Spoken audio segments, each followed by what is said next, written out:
Hi, I'm Jennifer Howze, Editorial Director of Netmums. We've been asking our community of parents about their questions regarding internet safety and the online safety bill. We're able to put their questions directly to Michelle Donelan, Secretary of State for the Department of Digital, Culture, Media, and Sport. Good afternoon. Thanks so much for joining us today. So we have talked to parents, and they have a lot of questions around internet and online safety, how it relates to their children and families. And they've come back to us and told us their most pressing questions. First of all, we had Allison, who has asked, what can be done to make social media companies more accountable for protecting younger people? Thank you for asking that, because Alison's hit the nail on the head, and what we're trying to achieve here, what we're trying to achieve is make sure that social media companies are accountable, they are answerable, and they are doing what they promise they do. Especially when it comes to children. We know that day in, day out, they're being subjected to a load of illegal content and also really harmful content that can have devastating consequences, like it did with Molly Russell and the tragic events that ensued for her because she was bombarded by algorithms promoting awful content. So in the online safety bill, we are mandating social media platforms to stop children from seeing illegal content and harmful content. And we're also going further, we're saying they all have an age restriction of 13, all the big ones, but none of them enforce it. We know that 10, 11, 12-year-olds are getting onto those platforms. They're going to have a policy to make sure that they don't via age assurance technology, age verification technology, and they're going to have to publicise that so that parents can see exactly how they do that.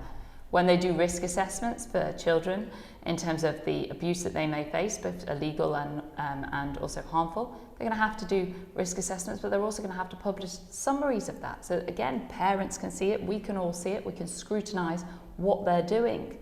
And when the regulator sets this up, they're going to have to work with the Children's Commissioner to make sure that that children's voice is really coming through, because at the heart of this bill, fundamentally, it's about protecting children when they're on social media. Sophie has asked, what measures will actually be in place to ensure that children aren't accessing these social media sites under the minimum age requirements? Well, when I came to the department, this was something that I was really worried about and something that wasn't in the bill before.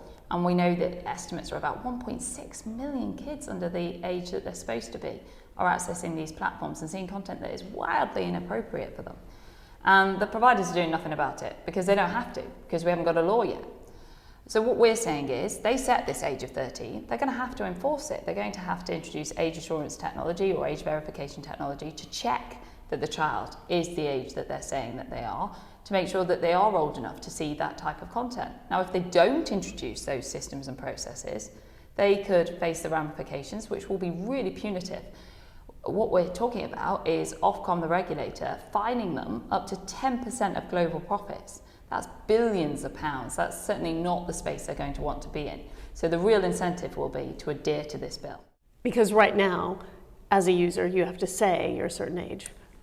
But that's just you say. Well, yeah, and kids are going to be kids, aren't they? They're going to want to explore. No matter what the technology is, they're going to want to try and push the boundaries. It's up to adults, and particularly these social media platforms that own these companies, to make sure that they're protected and they can't get around it by actually enforcing it, rather than sort of almost hoodwinking people into saying that they're doing one thing when really they know that that's not what's happening. Let's talk a little bit about bullying. Elena has asked, what actions will companies take if my child's being bullied online? And we know that's a concern for a lot of parents. As she says, at the moment, I can report some social media posts, but it feels like nothing happens. So at the moment, they're far too reactive rather than proactive, and it's almost potluck as to whether they take action when you do report. And that's certainly what we want to stop, because we want those processes and systems to be in place for them to try and prevent this stuff from happening in the first place. And the list of stuff that we have established, which is content that isn't illegal, but we know, does impact a child when they're in their formative years, includes cyberbullying for the very reasons that your user is saying. So our members, they're not just parents, a lot of them are women. Yes. And a big concern of women and parents for women and girls is revenge porn. Mary C. has asked, does this cover revenge porn? We as a government made revenge porn illegal, and anything that is illegal, social media platforms will have a duty to remove from their platforms, whether that's for an adult or a child, And so it does cover that. We're also making sure that there are age restrictions so that children can't be seeing pornography, which we know they're far too young to be seeing. And in general for women, where I've strengthened this bill to go even further. So I've added, there's a list of priority illegal harms, and to that I've added coercive control. And I've also said that when the regulator works on all of the guidance to support social media platforms, they need to do that with the Victims Commissioner and the Domestic Abuse Commissioner, because I think their voices are really important in this, because we do know that women are disproportionately impacted by the abuse online that is felt. What is coercive control in terms of the online safety bill? So those are umbrella terms on a priority list of illegal harms in terms of where they illegal offences, in terms of where the platform really needs to absolutely focus. So everything illegal should go, but they need to pay particular attention to that list of priority illegal offences, because we know that they are the most prevalent online and present the most risks to individuals. And coercive control is an umbrella term to describe a number of bits of legislation that fall under that category. The online safety bill covers such a wide subject matter and kind of behaviors. And what a lot of our parents want to know is, how is that going to practically be enforced? Is it going to be up to the companies, or is it down to the users or the parents to report it and then something will happen?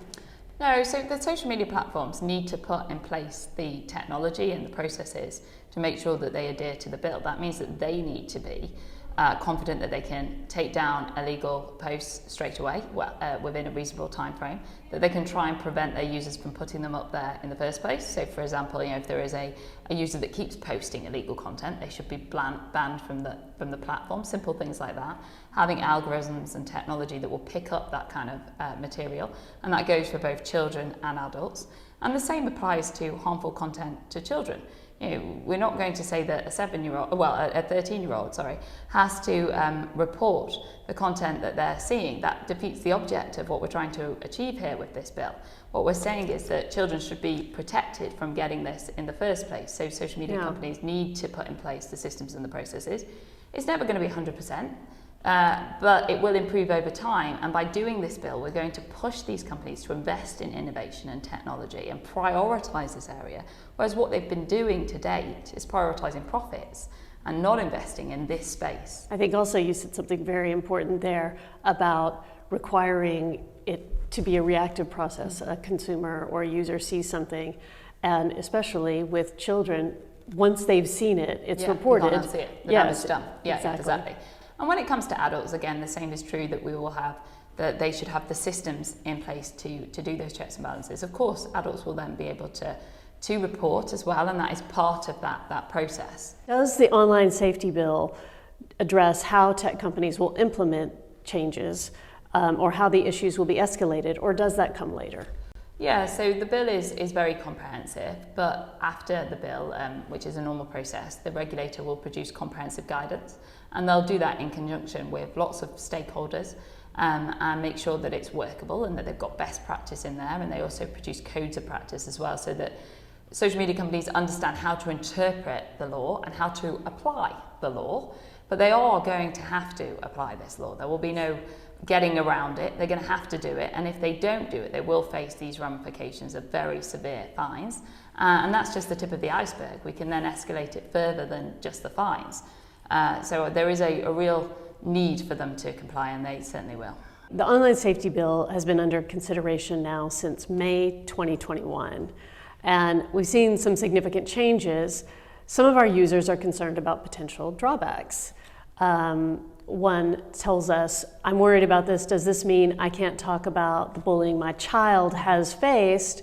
As a foster parent, I use forums for advice to complement my training, but will I be able to do this without being accused of distributing harmful content? No, definitely not. So what the bill does not limit freedom of discussion for adults on any topic that is legal. And nor would we want it to. I'm a massive advocate of freedom of speech and choice. It's the cornerstone on which our democracy was built. What we're talking about here is protecting children from the things that we all recognise are deeply damaging to them in their formative years, and also protecting adults from content that is illegal, that would be illegal offline as well, and from stuff that social media companies themselves have promised their users they wouldn't they wouldn't actually display, but we know that they are. So this is not about encroaching on freedom of speech. There was a clause in there before, which was about removing content that is harmful but is legal for adults. And I have taken that out of the bill because I wanted to rebalance it in terms of freedom of speech and choice. I don't think that the government should be creating a category between what is legal and what is illegal. It gets very confusing. It also has unintended consequences. That category could grow and morph. And it wouldn't make much sense because if it's in this grey area online, but then you could stand up and say it, it seems a bit nonsensical to a great extent. I think we should be empowering individuals as well. So what we've done now for adults is we've said there's a triple shield of defence. First thing is, if the content is illegal, it has to go. The platform has to remove it.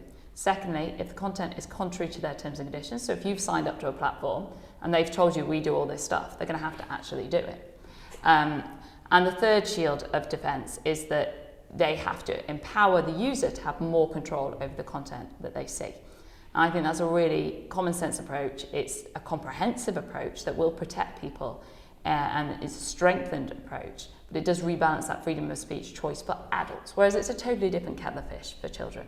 And that's the way that we treat children in other ways, isn't it? You know, there's a watershed, there's restrictions on the age that children can get movies, you have top shelf magazines, all of these things. Children are treated in a very different way. The problem with the internet as social media as a form of media is it's not kept pace in terms of the legislation and the regulation, and that's what we're trying to address here. So at Netmums, obviously all this open conversation is going on about what's going on online, what it means for parents in the home. What about schools? Rona has asked, I think it's great to enable parents to have open conversations with their kids around online safety. She wonders, will this be supported in schools? Yeah, and it already is in a number of ways, like PHSE, for example, and in computing. And we're also funding organisations to particularly help those that are more vulnerable with online safety, including in schools. And the sector, you know, there are many examples of social media platforms and internet providers going into this space themselves and doing good work. I'm thinking of Google, who partner up with Parent Zone on Be Internet Legends, and I've seen that firsthand in my own constituency, and it's amazing. They go into schools and they teach them all about the opportunities, but also the real dangers of going online and how you really need to share with an adult and what you need to look out for. It's a different landscape, isn't it, from when we were younger? You know, you've really got to know what you're doing on the internet world. Very different to the pre-internet world. The childhood experience has very much changed, and we're trying to make sure that we're changing legislation to keep pace with that, to protect our children, because we know that what impacts them as a child can last with them forever. Well, Michelle, thank you so much for taking the time to answer questions from the Netmums parenting community. Thank you.